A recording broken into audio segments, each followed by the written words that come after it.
Hi there, it's Agnes here at AVK, and I want to thank you so much for joining me for this week 2 introductory video where I'm going to discuss perfectionism.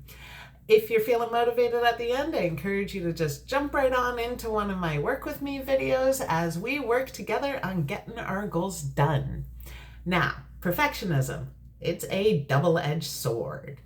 Some of the positives of it is perfectionists tend to set high goals for themselves, and they will work hard and meticulously throughout the process of achieving that goal, with making fewer errors in the process, which means that when it comes to editing and polishing things up at the end, that there's a lot less work to be done.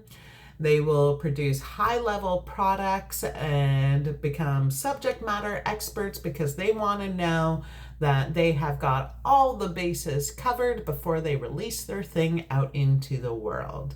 So in this regard, it can be viewed as something very positive. However, the negatives can be super negative. Perfectionism tends to be, it's a psychological thing. It's the pressure that we put on ourselves. There will be quite frequently unrealistic goals set at the beginning, and when your goal is unrealistic, you're less likely to complete it. Because you're so concerned with the idea of perfection, it can wreak havoc on your brain and cause a whole lot of anxiety.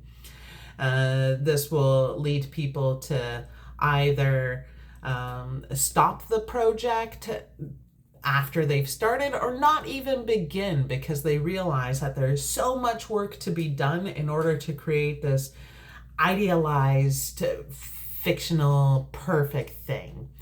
And then they're really bad at handling constructive criticism or any criticism at all. And then that ends up turning into a spiraling situation. And then that results in negative social relationships, and it just sort of ripples from there. So if you're not using perfectionism to actually motivate you towards completion, the negative impact of it can be far more detrimental. So what do we do here? First, we have to set realistic goals. And as we're setting those realistic goals, we think of the SMART goals, because the SMART goals, those that are specific, measurable, achievable, relevant, and time-bound, they're much easier to achieve, and then you have this sense of accomplishment, and every time you have a sense of accomplishment, it helps maintain that momentum in the process towards the actual completion of your product. Making sure that you focus on having something done instead of having it be perfect is a nice shift in mindset. Because these little shifts in the way that we think about our big goals can have really positive impacts to help maintain the momentum along the way. Now, don't get me wrong.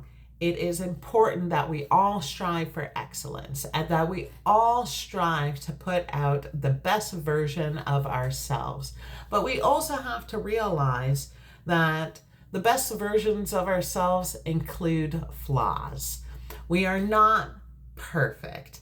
So it is much better to take that leap of faith into just finishing something than to just sit there with that what if. Now, if you're ready, I'm ready. I'm going to jump right on into continuing to work on my goals. If you want to join me, jump right on into one of those Work With Me videos that I have up. Thank you so much for joining me, and I'll see you in week 3. Have a wonderful day.